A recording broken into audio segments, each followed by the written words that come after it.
Okay, welcome to the second part of practical problem solving and programming. This is chapter 10 of section 2. So we're going to be looking at various other aspects, more pseudocode. We're going to concentrate on pseudocode in these next few lessons. So a little start activity. We're using TextSpeak to explain the purpose of trace tables. So if you could do that, pause the video as you're doing that, and then replay the video afterwards. Okay, so moving on. So this is lesson 1 of the second chapter 10, which is the next chapter in practical problem solving and programming. So just to recap from the previous chapter. So we're just looking at check digits and error checking. So we've got 2 there. We've got the one on the right, looking at the modulo 11 system, and we've got the one on the left which looks at the modulo 13 system, or the 1-3 system. Okay, and here we've got the check digit which is already in play. And we're going to check to see if this check digit is correct, and here we need to find the check digit for this system. Okay, so let's just do the modulo 1-3 or the 13 system first.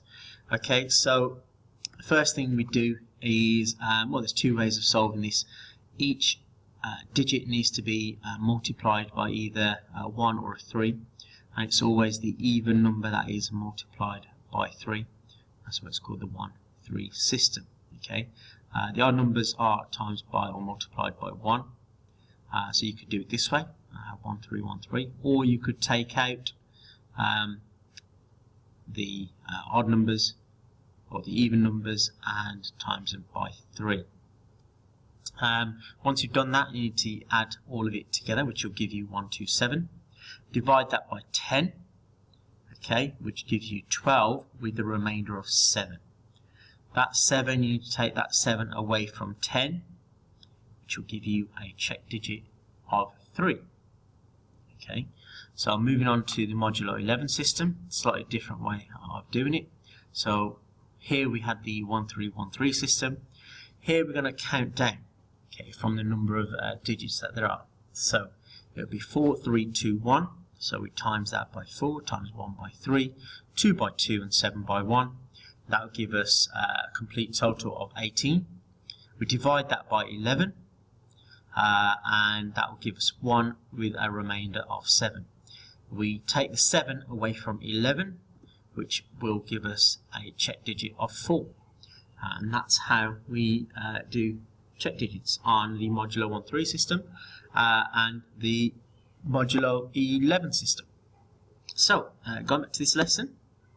So the objectives, we're going to look at understanding and use the basic pseudocode statements and operators. We're going to understand and use pseudocode comparison and logical operators within this lesson. It's quite a short video. It just goes over operators in terms of how they work in pseudocode. So we'll go through that without further ado. Okay, so math operators. Math operators are pretty standard. We've got the addition, subtraction with the examples there, multiply, divide, raise to the power, and then we've got grouping. Okay, so we've got grouping. It's quite an easy concept there with the math operators. Next, we look at the assignment of variables. Now, can anyone tell me what variables are? Well, variables are essentially memory locations that are named that you would store a piece of data within it. So it might be a location on RAM.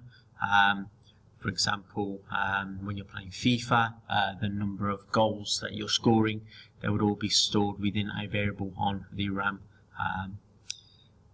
In here, or in this pseudocode statement, we've got 2 variables that have been created. We've got num1 and num2.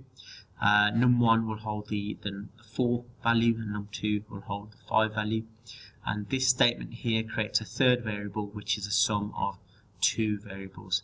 And obviously 5 plus 4, so this variable here will hold the number 9. Okay, so in pseudocode, you have to assign variables with arrows. Now, the argument is with pseudocode, the idea with pseudocode is that pseudocode should be understandable to anyone. Now, if you was to do assign variables using the equal sign, I would accept that, and I think the examiner would as well, to show that you have assigned that variable. But to be on the safe side, use arrows. But yeah. So in pseudocode, there is something called input and output. Okay, so we've got here a question: what is happening at each line of code? So line 1, here we are inputting a value into the num1 variable, and in line 2 we are inputting a value into num2, and then line 3 is a process. So what's happening here is the program has created a third variable called sum, and it adds num1 with num2, and then it will output a statement, and it will output sum, okay, whatever is in that value. Okay, now in class we looked at how the input and output can be displayed. Now in pseudocode, as I said earlier, as long as the reader can understand what it is that you are doing at each line, then the statements can be different. So rather than input and output, you might have read and print. Okay, so that might be something that you can think about when creating your pseudocode. Once we looked at that, we looked at comparison operators. We talked about what they are, the idea that we would use them in condition statements, comparing two values together. We looked at the following 6. So we've got greater than, we've got less than, equals, greater than or equal to, less than or equal to, and then not equal to. You notice with the not equal to, you've got the 2 outward facing arrows. In Python, it's slightly different, not slightly, it's completely different, where you've got the exclamation mark along with an equal sign to denote that it is not equal to value. Okay, so what we're going to do, we're just going to go through each of these with example values in each variable. Okay, so we've got a greater than sign. Now the idea is we are looking for Boolean values when we type in that code. Okay, so we've got x is greater than 2. When x is 10, is this statement true? Well, yes, it is true. And the next one, where x is 2, is 2 greater than 2? Well, that's false. So we need to remember that true and false values are Boolean values. Okay, true and false also match up with the computer architecture unit, where we're looking at binary, true being 1 and false being 0. So we need to make sure we keep that in mind. Okay, so the next line, we've got less than, x is less than 4. So when 10 is x, this statement is false. And then we've got the next one where x is 2. Yeah, so that would be true.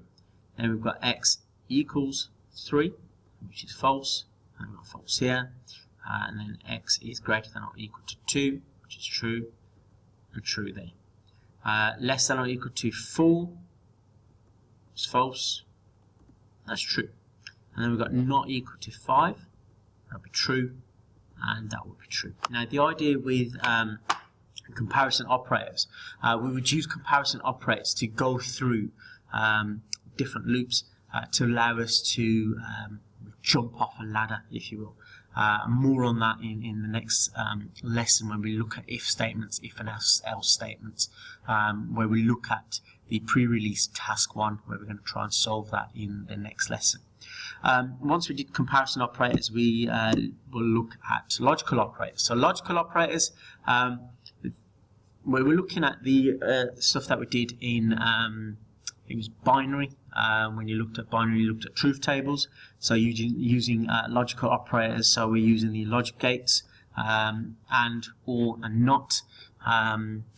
These are used heavily in pseudocode as well. So we're going to have a look at some examples and how they relate to the Boolean values. So we've got here where we've got the AND value, so x is greater than 2 and x is less than 4. Well, that statement would be false.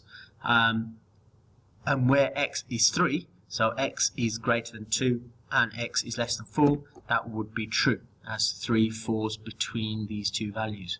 Then we've got the OR, so where x is less than 2 or x is greater than 4. Now when x is 10, that would be true, okay, because it's either or. Okay, so it's either that one or it's that one. Okay, one of them has to be true for it to be true. So remember logic gates, so instead of working with ones and zeros, now we're working with booleans. So the behavior of all three of these are exactly the same as if you was looking at logic gates, and then the behavior of logic gates. So on the next statement where x is 3, so x is less than 2, which would be false. X is greater than 4, which would also be false. So I'm thinking that this will be false, and Mr. Mander's right.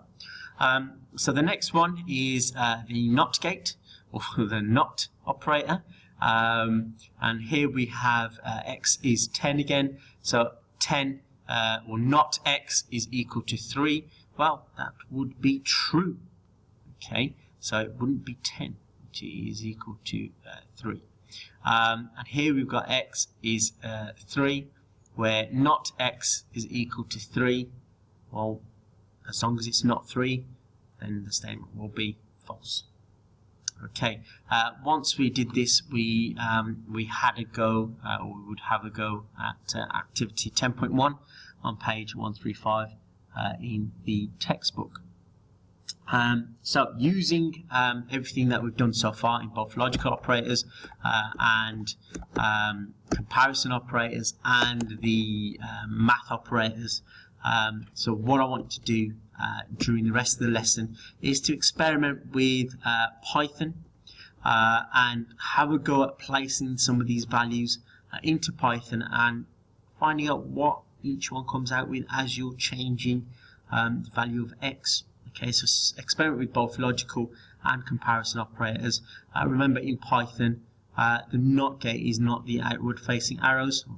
The NOT operator is not the outward facing arrows, but in fact the exclamation with the equal sign is the NOT operator. And that's it. That is lesson 1. Thank you.